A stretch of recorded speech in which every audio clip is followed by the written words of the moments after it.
Соңғы ми теленцефалон. Соңғы миға үлкен ми сыңарлары жатады. Үлкен ми сыңарларының қыртысы қатпарлар мен жүлгелерден тұрады. Беткейлері дорсолатеральды, яғни А суретінде көрсетілген дорсолатеральды беткей, одан кейін төменгі беткей В суретінде және де Б суретінде медиалды беткейін ажыратамыз. Келесі жиектері жоғарғы, яғни міне жоғарғы жиегі, төменгі медиалды жиегі, яғни мынау бізде кесіп қарағанда осындай медиалды жиегі және де төменгі латеральды жиектерін ажыратамыз. Одан кейін үш полюсі бар, ол маңдайлық полюсі, шүйделік полюсі және де самайлық полюсі. Үш негізгі жүлгелер арқылы ми сыңарлары бөліктерге бөлінеді. Латеральды жүлге, сулькус централис орталық жүлге және де төбе шүйделік жүлге, сулькус париет-оксипиталис, яғни маңдайлық бөлігі, төбелік бөлігі, шүйделік және самайлық бөліктерге бөлінеді. Келесі бізде дорсолатеральды, яғни мидың дорсолатеральды жағынан қараған кезде жүлгелер мен қатпарларға тоқталайық. Яғни жүлге деп отырғанымыз осындай ішіне кіріп тұрған болса, осындай екі жүлгенің арасындағы орналасқан ол бізде қатпар болып табылады. Бірінші сулькус латералис, екінші сулькус централис, яғни орталық жүлге. Сулькус централистің алдында сулькус прецентралис орналасса, артында төртпен көрсетілген сулькус постцентралис болып табылады. Бесінші сулькус фронталис супериор, алтыншы сулькус фронталис инфериор, жетінші сулькус темпоралис супериор, сегізінші сулькус темпоралис инфериор болып табылады. Оныншы сулькус интрапариеталис, 11-ші енді қатпар гирус прецентралис болып табылады. Ол яғни сулькус централис пен сулькус прецентралистің арасында орналасқан қатпар. Яғни бұл жерде бұл қатпарда қозғалтқыш, яғни өрлемелі қозғалтқыш жолдар тоқтайтын ең соңғы остановка болып табылады. Яғни бұл қатпарлар ми сыңарларының жалпы сыртында сұрзат орналасқан. Яғни сұрзат дегеніміз нейрон денесінен жиналған, яғни жұлыннан көтерілген, яғни денеден шеткері аймақтардан, перифериядан жиналған, ары қарай жұлынға көтерілген, одан ары қарай мидың құрылымдарынан өткен қозғалтқыш өрлемелі жолдар осы сулькус гирус прецентралисте тоқтайды.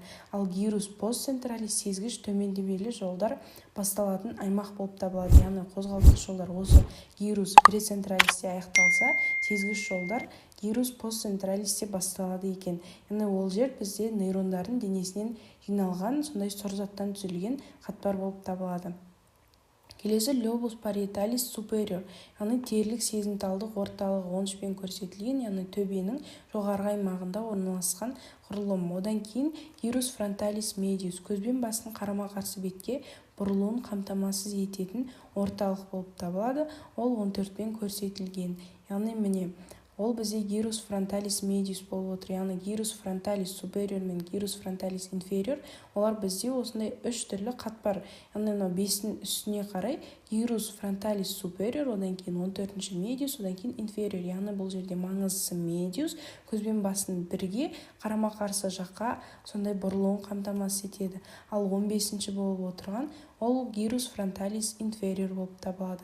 16-ші гирус темпоралис супериор, гирус темпоралис супериор, гирус ангулярис және де 18-ші тұрған гирус супрамаргиналис адамның бағытталған іс-әрекетіне жауап береді.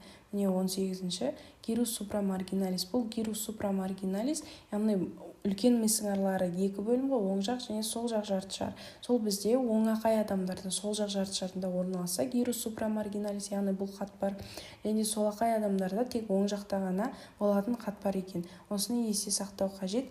Келесі 19-ші статокинетикалық анализатор орталығы, яғни статокинетика дегеніміз жылдам қимыл кезінде бұлшықеттердің жиырылуын қамтамасыз ететін сондай бір гирус екен. Бұл бізде самай аймағында орналасқан қатпар болып табылады. 20-ші ол бізде стереогенезия, яғни заттарды сипап сезудің орталығы болып табылады. Яғни бұл бізде төбелік аймақта орналасқан, яғни бұл аймақтардың жаңағыдай орталықтардың нақты бір шекарасы жоқ, бірақ та осылай бөлінген екен. Келесі сулькус цингули, одан кейін гирус цингули. Гирус цингули дегеніміз, келесі мына суретке тоқталамыз, яғни мынау медиалды беті. Дәл мына сурет, мынау гирус цингули, мынау бізде сүйелді дене. Міне гирус цингули деген осындай қатпар 22-мен көрсетілген.